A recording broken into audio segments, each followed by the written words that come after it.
آپ کے والد کسی کو منہ دکھانے کے قابل نہیں رہتے.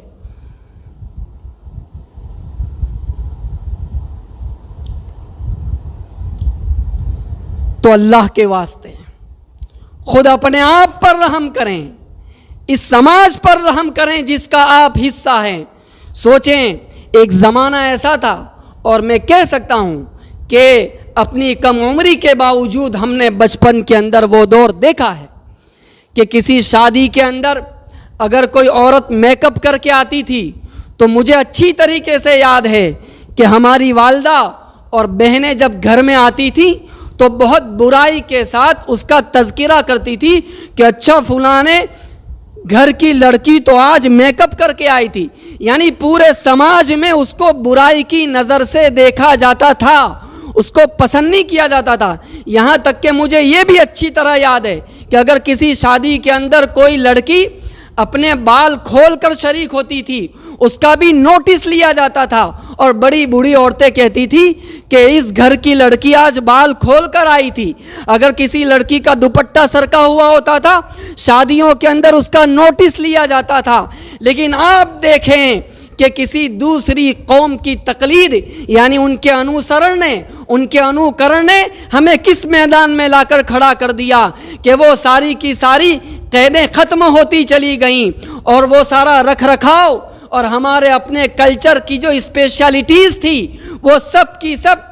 ڈسکنیکٹ ہوتی گئیں, وہ سب کی سب ڈسکلوز ہوتی گئیں, اور ہم ایک دوسرے کلچر میں اس طریقے سے داخل ہو چکے کہ یہ سب آج ٹرین بن چکا ہے. اور اس حد تک ٹرین بن چکا ہے کہ آج اگر کوئی خاتون بیچاری پردے میں رہنا چاہتی ہیں, شادی میں سادگی کے ساتھ شرکت کرنا چاہتی ہیں, تو اس کو تانا دیا جاتا ہے کہ یہ تو زیادہ صوفی بن گئی ہیں, اور یہ تو رابعہ بصریہ کی بہن بننا چاہتی ہیں. کتنے افسوس کی بات ہے, جنو کا نام خیرت رکھ دیا, خیرت کا نام جنو, جو آپ کا حسن کرشمہ ساز کرے. اس دور کا ہر کام الٹا نظر آتا ہے, مجنو نظر آتی ہے, لیلا نظر آتا ہے. یہ کون سی سچویشن ہے جس میں ہم نے سماج کو پہنچا دیا. اور یہ بھی یاد رکھنا چاہیے کہ ناستکتا اور اس طریقے سے اپنے مذہب کو چھوڑ کر کسی دوسرے مذہب میں داخل ہو جانا,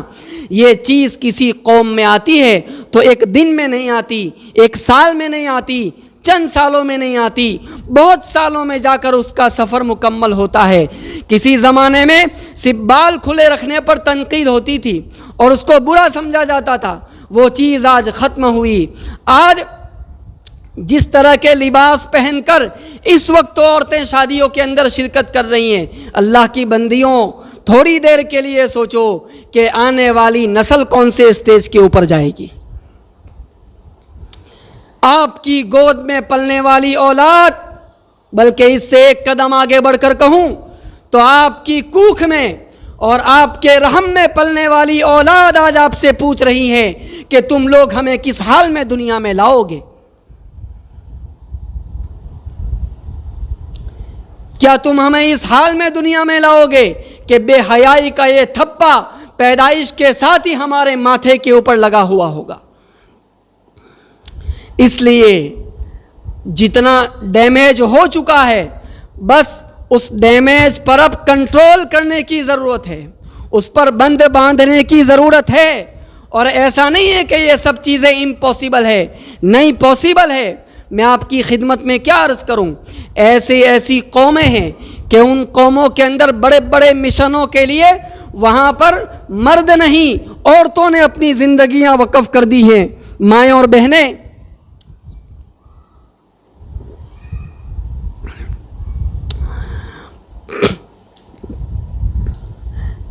امریکہ میں ایک بڑے عالم دین کو جانے کا اتفاق ہوا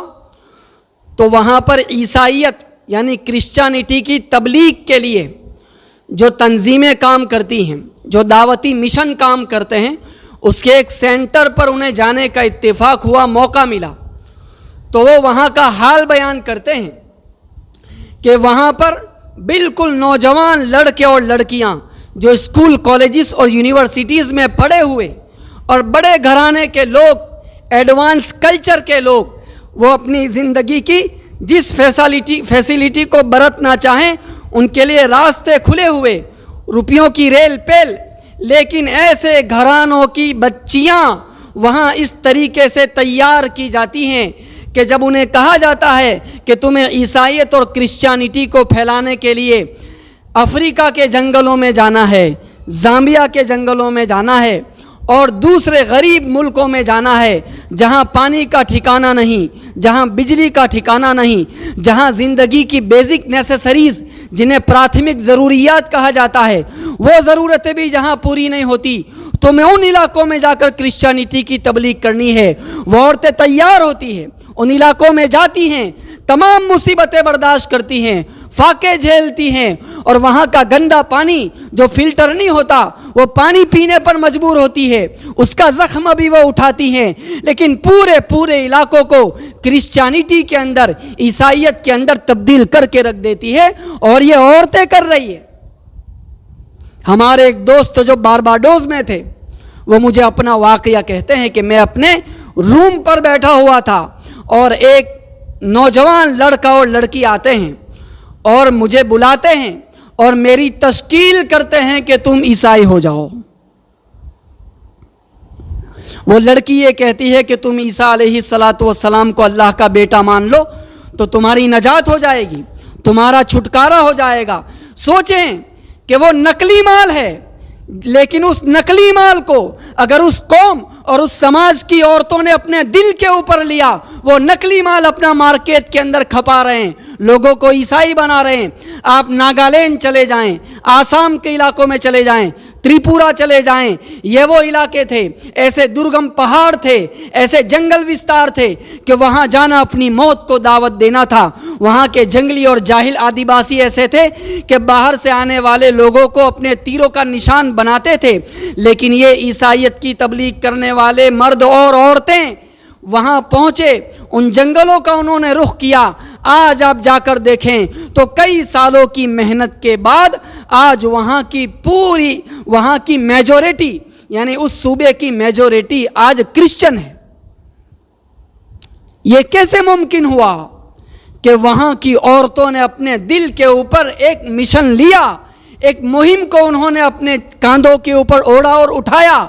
کہ ہمیں کرسچینٹی کو پھیلانا ہے۔ مائیں اور بہنیں، میں آپ کی خدمت میں کیا عرض کروں؟ میں آپ سے یہ نہیں کہوں گا کہ آپ اس کے لیے کوئی بہت لمبی چوڑی آگے کی قربانیاں دیں، لیکن یہ گنہگار ان سنگین حالات میں آپ سے اتنا تقاضا ضرور کر سکتا ہے اور آپ کو اس چادر رحمت کا واسطہ دے کر کہتا ہے جس چادر رحمت کے سائے میں آج آپ عافیت کی سانس لے رہی ہیں، جس کی وجہ سے آپ کا مقام و مرتبہ بلند ہے، جس کی وجہ سے آج کسی مسلمان گھر میں آپ کی پیدائش ہوتی ہے تو آپ کو زندہ دفن نہیں کیا جاتا، شیرینی تقسیم کی جاتی ہے، مٹھائی تقسیم کی جاتی ہے۔ ورنہ میں آپ کو آج بھی نان مسلمز کے ایسے علاقے بتا سکتا ہوں، ایسے خاندان آئیڈینٹیفائی کر سکتا ہوں کہ جو